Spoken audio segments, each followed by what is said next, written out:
जय जय शङ्कर हर हर शङ्कर जय जय शङ्कर हर हर शङ्कर जय जय शङ्कर हर हर शङ्कर जय जय शङ्कर हर हर शङ्कर. ஆச்சாரியாளின் நூல்கள். ஆச்சாரியாளும் எழுதி தள்ளி கொண்டு போனார். உபனிஷத்துகளுக்கும் கீதைக்கும் பாஷ்யம் எழுதினார். குறிப்பு: ஈச கேன கட் பிரஷ்ன முண்டக மாண்டூக்கிய தைத்திரிய ஐதரேய சாந்தோக்கிய பிருகதாரண்யக உபனிஷதங்கள் என்ற 10 முக்கியமான தசோபனிஷத்துக்களாக கருதப்படுகின்றன. இப்10க்கும் ஆச்சாரியாள் பாஷ்யம் செய்துள்ளார். ஆச்சாரிய பாஷ்யம் பெற்றதாலேயே இப்10ம் அதிமுக்கியத்துவம் பெற்றன என்றும் சொல்லலாம். இன்னும் சில உபனிஷத்துக்களுக்கும் அவர் பெயரில் பாஷ்யங்கள் இருக்கின்றன. பிரம்மசூத்திரம், தசோபனிஷத்துக்கள், கீதை இவற்றை ஒன்று சேர்த்து வேதாந்தத்தின் ஆதாரமாகிய பிரஸ்தானத்ரயம் என்பர். மிக நுட்பமான தத்துவங்களையும் அபிப்பிராயங்களையும் அனாயாசமான தெளிவோடு விளக்கி எழுதினார். உபனிஷத்துக்களில் ஒன்றுக்கொன்று வித்தியாசமான மாதிரி விஷயங்கள் வரும். ஒரே கீதையிலேயே பகவான் ஒவ்வொரு சமயத்தில் ஒவ்வொரு மார்க்கத்தை உசத்தி பேசுகிறார் போல இருக்கும். இப்படி மியூச்சுவலி கான்ட்ரடிக்டரியாக ஒன்றுக்கொன்று முரணாக தோன்றுவதையெல்லாம் அலசி அலசி ஒரே அபிப்பிராயத்தில் தான் எல்லாவற்றுக்கும் பரம தாத்பரியம், அதுதான் அத்வைத்தம் என்று ஆச்சாரியாள் உறுதிப்படுத்தியிருக்கும் அழகை பார்த்து அறிவாளிகள் எல்லோரும் ஆச்சரியப்படுகிறார்கள். சித்தாந்தம் இருக்கட்டும், அவர் கையாண்டிருக்கிற முறையினால் சம்ஸ்கிருத பாஷைக்கே ஒரு புது மெருகு ஏற்றிவிட்டார். எப்படிப்பட்ட சிக்கலான அபிப்பிராயங்களையும் அந்த பாஷையால் எவ்வளவு லாவகமாக தெரிவித்துவிட முடியும் என்று காட்டியிருக்கிறார் என்றும் பல பேர் கொண்டாடுகிறார்கள். லிங்குவா பிரான்கா என்பதாக பல பாஷைக்காரர்களுக்கும் தொடர்பு மொழியாயிருக்கும் பொது பாஷையை சொல்கிறார்கள் அல்லவா? நம் தேசத்தில் அப்படி இருந்து வந்திருப்பது சம்ஸ்கிருதம்தான். குறிப்பாக ஆதாரமான மத சாஸ்திரங்கள் அந்த பாஷையில்தான் இருக்கின்றன. அதனாலேயே தேசம் முழுவதற்குமாக எழுதிய ஆச்சாரியாள் அந்த பாஷையில் எழுதியது. பாஷ்யங்கள் சொந்த நூலான பிரகரணங்கள் என்று இப்படி எழுதியதெல்லாம் ஞான மார்க்கம். பாஷ்யங்களில் சித்தாந்த ரீதியான ஆராய்ச்சி, வாதங்கள், எதிர்வாதங்கள் எல்லாம் விஸ்தாரமாக, ஆனால் துளிக்கூட வளவளப்பில்லாமல் இருக்கும். தாம் சொல்ல வரும் அபிப்பிராயத்துக்கு நேர் விரோதமாக பூர்வபக்ஷம் என்று எத்தனை சொல்ல முடியுமோ அத்தனையையும் அவரே சொல்லிவிட்டு அப்புறம் அதெல்லாம் எப்படி தப்பு என்று ஆணித்தரமாக காட்டி சித்தாந்தத்தை நிலைநாட்டுவார். இப்படித்தான் சாங்கிய மீமாம்சாதிகள், பௌத்த சார்வாகாதிகள் முதலான மற்ற சித்தாந்தங்களையெல்லாம் நிராகரணம் பண்ணியிருப்பது. முன்னேயே நாம் பார்த்திருப்பது போல மற்றதெல்லாம் அடியோடு உபயோகமில்லாதவை என்று தள்ளிவிடாமல் எதில் என்ன சாரமாக இருந்தாலும் எடுத்துக்கொண்டார். அது மட்டுமில்லை, அதெல்லாமே அத்வைதத்தில் அடக்கம்தான் என்கிறார்.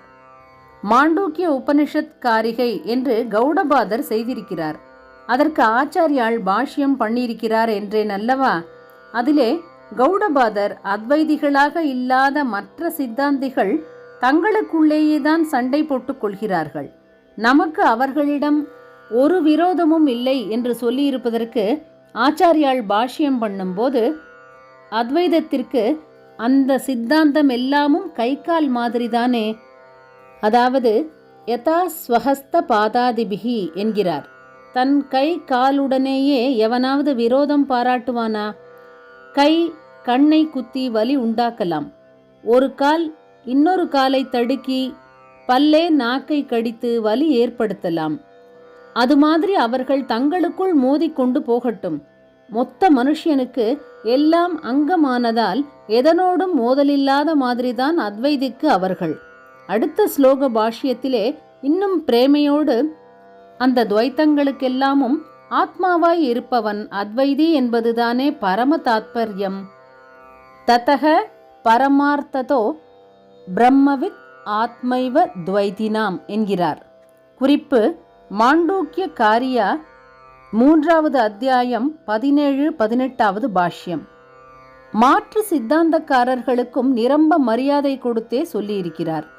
மீமாம்சா பாஷ்யக்காரர்களில் ஒருவரான சபரரை ஆச்சாரியேன சபர சுவாமினா என்றும், இன்னொருவரான உபவர்ஷரை பகவதோ உபவர்ஷேன என்றும் கௌதமர் செய்த நியாய சூத்திரத்தை குறிப்பிடும்போது ஆச்சாரிய பிரணீதம் என்றும், அவர்களுக்கு ஆச்சாரியர், சுவாமி, பகவான் என்றெல்லாம் அடைமொழி கொடுத்து சூத்திர பாஷ்யத்தில் சொல்லியிருக்கிறார்.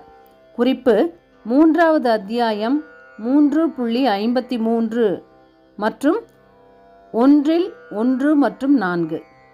தாமே சொந்தமாக எழுதிய ஞான நூல்களான பிரகரணங்களில் சித்தாந்தவாதமாக அதிகம் இல்லாமல் தத்துவங்களை பளிச்சென்று மணிமணியாக கொடுத்திருக்கும்.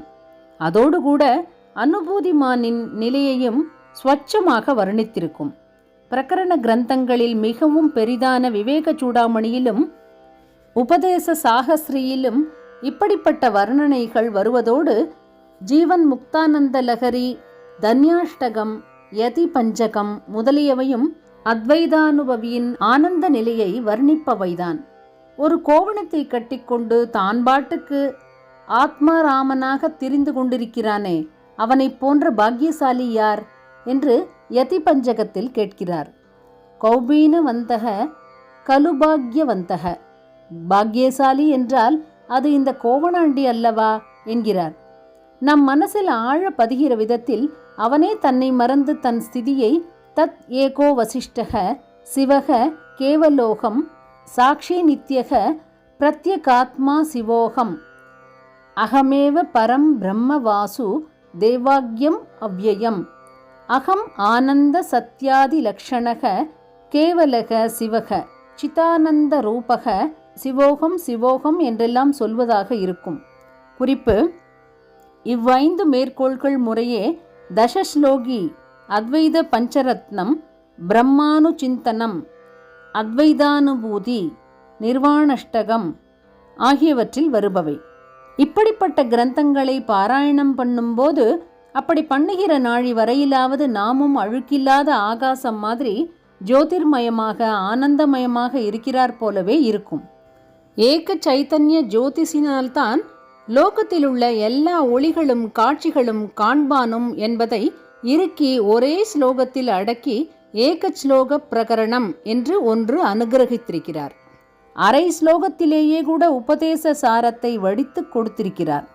குறிப்பு: அரை ஸ்லோகமாவது பிரம்ம சத்தியம் ஜெகன்மித்யா ஜீவோ பிரம்மைவ நாபரக, பிரம்மமே சத்தியம், உலகம் ஒரு நிலையில் சத்தியம் போல் இருந்தாலும் உண்மை நிலையில் பொய்யாகி விடுவதான மித்யைஹி, ஜீவன் பிரம்மமே என்று வேறல்ல. குழந்தைகளுக்கு வாத்தியார் உபதேசம் பண்ணுகிறது போல அடியிலிருந்து ஆரம்பித்து பாலபோத சங்கிரகம் என்று ஒன்று பண்ணியிருக்கிறார். இன்னொன்று சின்ன சின்ன கேள்வியும் பதிலுமாக சகல விஷயங்களும் சொன்னதுதான் பிரஷ்னோத்தர ரத்னமாலிகா. ஞான புஸ்தகங்களைப் போலவே பக்தி சோஸ்திரங்களும் நிறைய எழுதினார். இது சகல ஜனங்களுக்குமான உபகாரம். பண்டிதர்களே ரசிக்கக்கூடிய சிக்கல்களை ஞான புஸ்தகங்களில் அவிழ்த்து கொடுத்த அதே ஆச்சாரியால் ஒரு குழந்தை கூட பிரியப்பட்டு சொல்லும்படியாக, அதற்கும் புரியும்படியாக பக்தி ஸ்துதிகள் நிறைய பண்ணி கொடுத்தார். இவற்றிலேயும் ரசிகர்கள், ரசஞ்சர்கள், விஷயஞர்கள் ஆச்சரியப்படும்படியாக அநேகம் உண்டு.